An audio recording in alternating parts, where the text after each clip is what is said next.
আমার খুব মনে আছে, আমি তখন যশোরে, সেখান থেকেই আমি পত্রিকায় লিখে পাঠিয়েছিলাম। ওইবার জাতীয় পুরস্কার পেয়েছিলেন অন্য একজন, যে কেউ একজন, কিন্তু আমি যশোর থেকে লিখে পাঠিয়েছিলাম যে তুমি আর একবার আসিয়া যাও মোরে কাঁদাইয়া, আমি মনের সুখে একবার কাঁদতে চাই।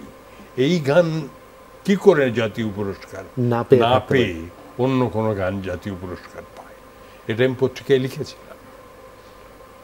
এবং ওই যে তার আরেকটি গানের কয়েকটি পংক্তি আমাকে অনেক দিন থেকে আমার ভেতরে একটা অনুরণন তৈরি করত। যে কোড়ায় কাচের গুঁড়ো পথের ধারে হিরে ফেলে, আঁচলে চন্দ্র ঢেকে যে হয় খুশি প্রদীপ জেলে।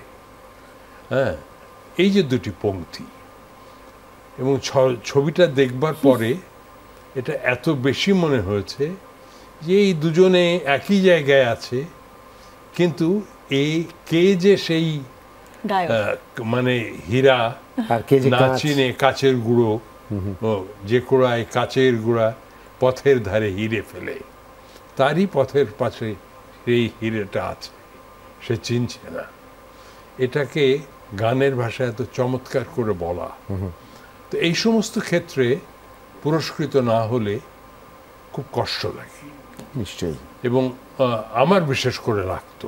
আমি কেন জানি না, ওনার সঙ্গে আমার তখন হয়তো চেনা জানাই ছিল, এত সখ্যতা তো ছিল না, কিন্তু আমি এগুলো নিয়ে খুব লেখালেখি করতাম।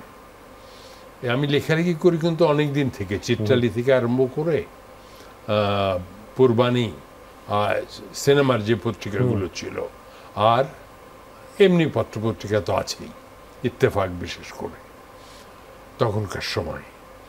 তো যাই হোক,